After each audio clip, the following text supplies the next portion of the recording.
இந்த ஒரு எண்ணெய் போதும் ஸ்கின் அண்ட் ஹேர் ரெண்டுக்குமே செம்ம எஃபெக்ட் கொடுக்கும். ஸ்கின்ல நல்லாவே ரிங்கிள்ஸ் டார்க் ஸ்பாட்ஸ் குறைச்சி சூப்பர் க்ளோ கொடுத்துரும். ஹேர் நல்லாவே ஸ்மூத் அண்ட் ஷைனிங்காக மாற்றிடும். ஃப்ரிஸி ஹேரை கண்ட்ரோல் பண்ணி இளநரையை ரிவர்ஸ் பண்ணிடும். அதுக்கு ஒரு மிக்ஸி ஜாரில் ஒரு ஃபுல் பவுல் மருதாணியை எடுத்துக்கோங்க. நேச்சுரலாக கிடைச்சா ரொம்ப பெட்டர். இது கூட 2 தேக்கலை கொழுந்து ஆட் பண்ணியிருக்கேன். ஆப்ஷனல் தான், இருந்தால் ஆட் பண்ணிக்கோங்க.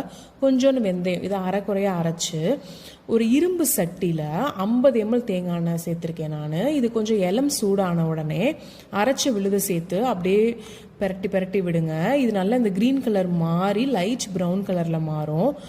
அந்த ஸ்டேஜில் அடுப்பை அமர்த்திட்டு அப்படியே கூல் டவுன் பண்ணிடுங்க. இது ஆறுனதுக்கப்புறம் ஒரு ஸ்ட்ரெயினர் வச்சு நல்லா இந்த எண்ணெயை வடிகட்டிடுங்க. இந்த ஸ்ட்ரெயின் பண்ணதை வேஸ்ட் பண்ண வேணாம், தலைக்கு அப்ளை பண்ணி குளிச்சிடலாம். இந்த எண்ணெயை ஃபேஸில் அப்ளை பண்ணும்போது கேர்டு கூட சேர்த்து மிக்ஸ் பண்ணி போடுங்க.